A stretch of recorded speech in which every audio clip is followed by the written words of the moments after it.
Hi guys, आज जो book पढ़ने जा रही हूँ इस बुक का नाम है the intelligent investor chapter 3 stock market का इतिहास।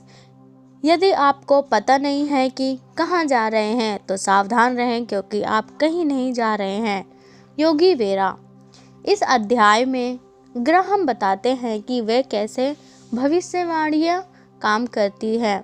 वे 2 साल बाद के बाजार के हाल अपनी दूरदर्शिता से देखते हैं कि 1973 या 1974 के विनाशकारी समय में भी बाजार से कैसे लाभ लिया जा सकता है। वह उसे कैसे प्रदर्शित किया जाता है जिसमें अमेरिकी शेयरों ने अपना 37% मूल्य खो गया था, जिसका अमर भविष्य में 2 दशकों से भी अधिक समय तक दिखता था। इसी समय बाजार उन गुरुओं और सर्वश्रेष्ठ किताबें बेचने वाले के तर्क को सुनता है जो कभी भी अपने जीवन काल में इस क्षितिज पर नहीं पहुंचे थे।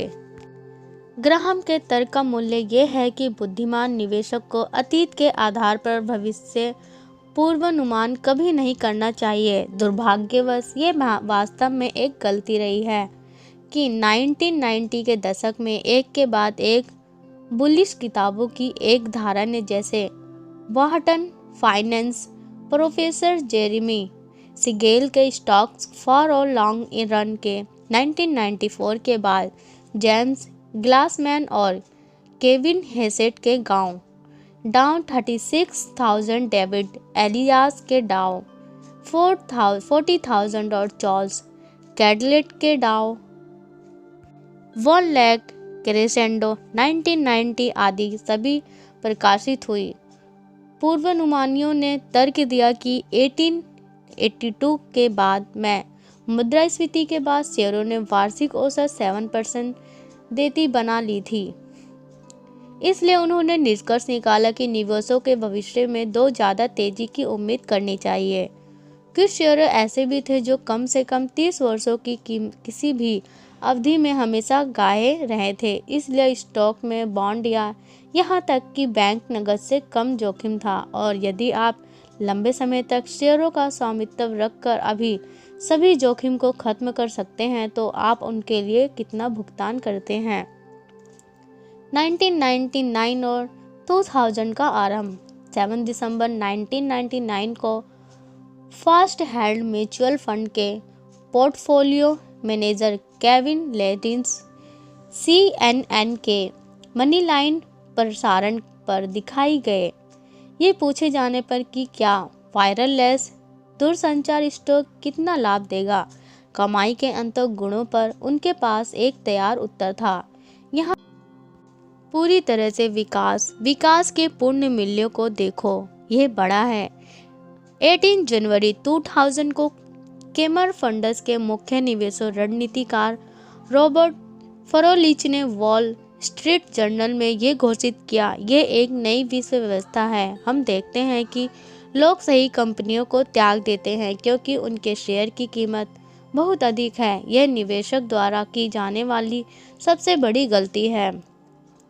10 अप्रैल 2000 को बिजनेस वीक के मुद्दे जेफरी एम एप्पलगेट फिर लेहमन ब्रदर्स के मुख्य निवेश रणनीतिकार ने अशिष्टता के से पूछा, क्या शेयर बाजार 2 साल पहले से आज खतरे में है क्योंकि कीमतें अधिक हैं? जवाब ना है। जवाब हाँ है। यह हमेशा रहा है, यह हमेशा होगा। और जब ग्राहम ने पूछा क्या इस तरह की असक्तता निर्देशकों को हो सकती है, वह जानता था कि उस प्रश्न का कोई शाश्वत उत्तर नहीं हो सकता। एक क्रोधित यूनानी भगवान की तरह शेयर बाजार ने उस सभी को कुचल दिया और इस बात पर विश्वास करते हैं कि 1990 के उत्तरार्ध के उच्च रिटर्न किसी प्रकार का दिव्य वरदान था, जिसके कि लेडिस फ्रोइलिक और एप्पलगेट द्वारा किए गए पूर्वानुमानों का क्या हुआ। 2000 से 2002 तक लेडिस के पालतू वायरलेस शेयरों को सबसे स्थिर नोकिया 67% गिर गया, जबकि सबसे खराब विनस्टार कम्युनिकेशन 99.9% गिर गया। फोरिज के पसंदीदा शेयर सिस्को सिस्टम्स और मोटोरोला 2002 के अंत तक 70% से अधिक गिर गए। निवेशकों को अकेले सिक्कों पर $400 बिलियन से अधिक नुकसान हुआ, जो कि हांगकांग, इजराइल, कुवैत और सिंगापुर के संयुक्त आर्थिक उत्पाद से अधिक है। अप्रैल 2000 में जब एप्पल गेट ने उदारवादी सवाल पूछा तो डॉक्टर जोन्स इंडस्ट्रीज 1887 पर NAC नसादो कंप्यूटर इंडेक्स 4446 पर था। 2002 के अंत तक डाउ 8300 के स्तर के आसपास घूम रहा था, जबकि नस्डैक पिछले 6 वर्षों में अपने लगभग सबसे निचले स्तर 13,000 अपने सभी लोगों को खत्म करके औसते मुंह पर गिर गया था, जो जितनी स्पीड से ऊंचा गया उतनी ही स्पीड से नीचे गिरा। इस प्रकार के मार्केट के लिए स्थायी प्रतीक्षा के रूप में ग्राहम बुद्धिमान निवेश से कुछ सरल संगीत प्रश्न पूछने का आग्रह करते हैं। शेयरों का भविष्य रिटर्न हमेशा अपने पिछले रिटर्न के समान क्यों होना चाहिए? जब प्रत्येक निवेश का मानना है कि लंबे समय तक पैसे कमाने के लिए स्टॉक की गारंटी है, तो क्या बाजार में भारी गिरावट नहीं होगी? जब एक बार ऐसा होता है, भविष्य में कैसे संभवतः उच्च रिटर्न प्राप्त हो सकते हैं? ग्राहम के जवाब हमेशा एक रूप के तर्क में और सामान्य ज्ञान में निहित है। किसी भी निवेश का मूल्य हमेशा उसके लिए भुगतान की जाने वाली कीमत का एक कार्य होना चाहिए। 1990 के दशक के अंत तक मुद्रास्फीति दूर हो रही थी, कॉर्पोरेट लाभ जैसी से बढ़ी रही थी और अधिकांश दुनिया शांति में थी। लेकिन इसका मतलब ये नहीं था कि न ही इसका मतलब ये हो सकता था कि शेयर किसी भी कीमत पर खरीदने के लायक थे, जो कि कंपनियां कमाई कर सकती थी, जो सीमित है। निवेशकों को स्टॉक के लिए भुगतान करने के इच्छुक होने की कीमत भी सीमित नहीं होना चाहिए। इस बारे में सोचें। माइकल जॉर्डन अपने पूरे समय का सबसे बड़ा बास्केटबॉल खिलाड़ी को हो सकता है और उसने प्रशंसकों को शिकागो स्टेडियम में एक विशाल इलेक्ट्रोमैग्नेट की तरह खींच लिया। शिकागो बुल्स को लकड़ी के तल के चारों ओर एक बड़ी चमड़े की गेंद उछालने के लिए जॉर्डन को सालाना $34 मिलियन का भुगतान करके सौदा मिला। लेकिन इसका मतलब ये नहीं है कि बुल्स को प्रति स्तर $40 मिलियन या $3.4 मिलियन या 34 बिलियन का भुगतान करना उचित होगा। बाजार के हालिया रिटर्न पर ध्यान केंद्रित करते हुए ग्राहम चेतावनी देते हैं कि यह काफ़ी अजीब और खतरनाक निष्कर्ष है कि भविष्य में आम शेयरों के लिए समान रूप से आश्चर्यजनक परिणाम की उम्मीद की जा सकती है। 1995 से 1990 तक बाजार में 20% वृद्धि हुई, जो अमेरिकी इतिहास के स्टॉक खरीदारों में अभूतपूर्व आशावादिता बन गई। 1998 के माध्यम में पेनवेवर ब्रोकरेज फर्म के गैलुप संगठन द्वारा सर्वेक्षण किए गए निवेशकों ने उम्मीद की थी कि आने वाले वर्ष में उनके पोर्टफोलियो औसत 13% की कमाई करेंगे। 2000 की शुरुआत तक उनकी औसत अपेक्षित वापसी 18% से अधिक हो गई। परिष्कृत पेशेवर भविष्य के रिटर्न की अपनी धारणाओं के रूप में बस उत्साही थे। उदाहरण के लिए 2001 में SBC कम्युनिकेशन ने अपनी पेंशन योजना पर 18.5% से 19.5% तक अनुमानित वापसी की। 2002 तक मानक 500 स्टॉक इंडेक्स में कंपनियों की पेंशन योजनाओं पर वापसी की औसत अनुमानित दर 9.2% दर्ज की गई थी। एक बिना सोचे समझे त्वरित उत्साह के बाद का भयानक सच। 2001 और 2002 में पाया गया कि शेयरों पर एक साल के रिटर्न की औसत उम्मीद 7% तक की गई है। हालांकि निवेश अब तक 2000 की कीमतों से लगभग 50% कम कीमत पर स्टॉक खरीद सकते हैं। वॉल स्ट्रीट के अनुमानों में मुताबिक उन पेंशन योजनाओं पर रिटर्न के बारे में उन धारणाओं को S&P 500 में कंपनियों को 2002 और 2004 के बीच 32 अरब डॉलर का न्यूनतम खर्च होगा। हालांकि निवेशकों को पता है कि वे कम पर खरीदना है और उच्च पर बेचना चाहते हैं। प्रैक्टिस में वे अक्सर इसे पीछे की ओर ले जाते हैं। इस अध्याय में ग्राहम की चेतावनी सरल है। विपरीत के सिद्धांत के अनुसार अधिक उत्साही निवेश जो लंबे समय तक शेयर बाजार में बन रहे थे उनके बारे में निश्चित है कि वे कम समय में गलत साबित हो सकते हैं।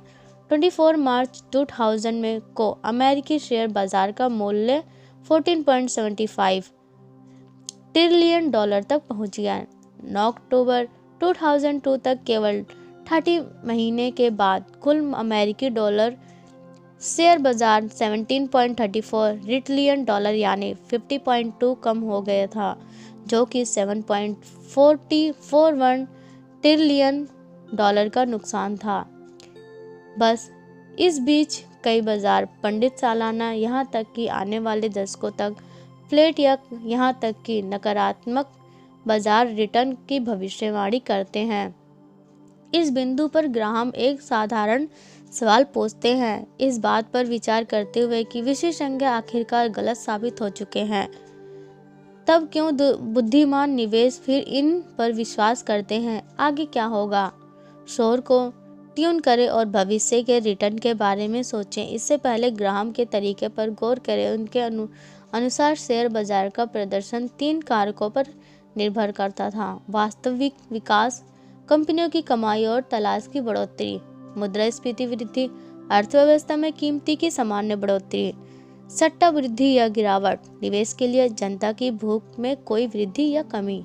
लंबे समय तक प्रति शेयर कॉर्पोरेट कमाई के वार्षिक वृद्धि औसत 1.5% से 2% औसत की। 2003 की शुरुआत से मुद्रास्फीति सालाना लगभग 2.4 चल रही थी। स्टॉक पर तलाश 1.9 थी। इसका मतलब यह है कि आप उचित रूप से स्टॉक के अनुमानित रिटर्न 6 पॉइंट औसत की उम्मीद कर सकते हैं। यदि निवेश करने वाले लोगों को फिर से लालच मिलता है और स्टॉक को वापस भेजता है तो वह सट्टा बुखार अस्थायी रूप से है। उच्च रिटर्न चलाए।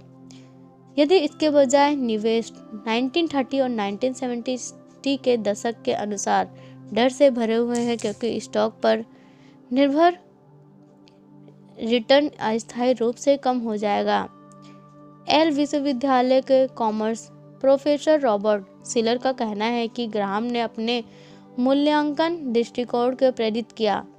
सिलर पिछले 10 वर्ष से औसत कॉर्पोरेट मुनाफे के मुकाबले मानक 50-100 शेयर सूचकांक की वर्तमान कीमत की तुलना करते हैं। ऐतिहासिक रिकॉर्ड स्कैन करके सिल्वर ने दिखाया है कि जब उनका अनुमान 20 से ऊपर चला जाता है तो बाजार आमतौर पर खराब रिटर्न देता है।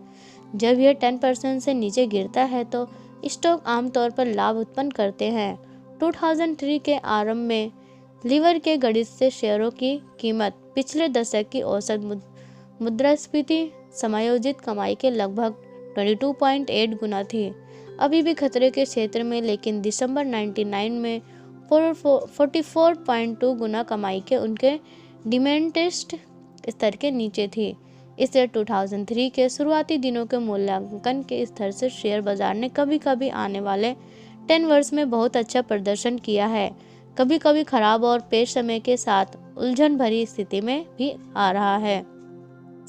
मुझे लगता है कि ग्राहम सबसे कम और उच्चतम रिटर्न का परियोजना के बीच अंतर के विभाजन करेंगे कि अगले दशक में शेयर सालाना लगभग 6% कमाएं या मुद्रास्फीति के बाद 4% कमाएं। 1990 के दशक की तुलना में 6% कुछ भी नहीं है, लेकिन ये लाखों भी तुलना में बेहद है, जिससे फंड का उत्पादन होने की संभावना है और अधिकांश निवेशकों के लिए विविध पोर्टफोलियो के हिस्से के रूप में पर्याप्त कारण है। लेकिन ग्राहम की दृष्टिकोण दूसरा है। भावी स्टॉक रिटर्न की भविष्यवाणी करते समय आप केवल एक चीज पर भरोसा कर सकते हैं कि आप शायद गलत हो जाएंगे। एकमात्र निर्विवाद सत्य हो अतीत हमें सिखाता है वह यह है कि भविष्य हमेशा हमें आश्चर्यचकित करेगा, और वित्तीय इतिहास के उस कानून के लिए अनुशासित यह है कि बाजार सबसे अधिक लोगों को क्रूरता से आश्चर्यचकित करेगा जो सबसे निश्चित है। भविष्य के बारे में उनके विचार सही हैं। ग्राहम के अनुसार शक्तियों के बारे में विनम्र रहना आपको भविष्य के एक दृष्टिकोण पर बहुत अधिक जोखिम से बचाएगा जो गलत साबित हो सकता है। भविष्य का इफ जो गलत साबित हो सकता है तो हर तरह से आपको अपनी अपेक्षाओं को कम करना चाहिए, लेकिन ध्यान रखें कि अपनी भावनाओं को निराश न होने दें। बुद्धिमान निवेश के लिए आशा हमेशा शाश्वत स्प्रिंग के होते हैं। वित्तीय बाजारों में भविष्य में जितना बुरा दिखता है वह उतना ही बेहतर होता है। एक बार एक सनकी ने ब्रिटिश उपन्यासकार का और निबंधकार से के चेस्टर्टन को बताया, धन्य है वह जो कुछ भी उम्मीद नहीं करता है क्योंकि वह निराश नहीं होगा। चेस्टर्टन का पूर्ण विचार ध्यान, धन्य वह है जो कुछ भी उम्मीद नहीं करता क्योंकि वह सब कुछ का आनंद लेगा।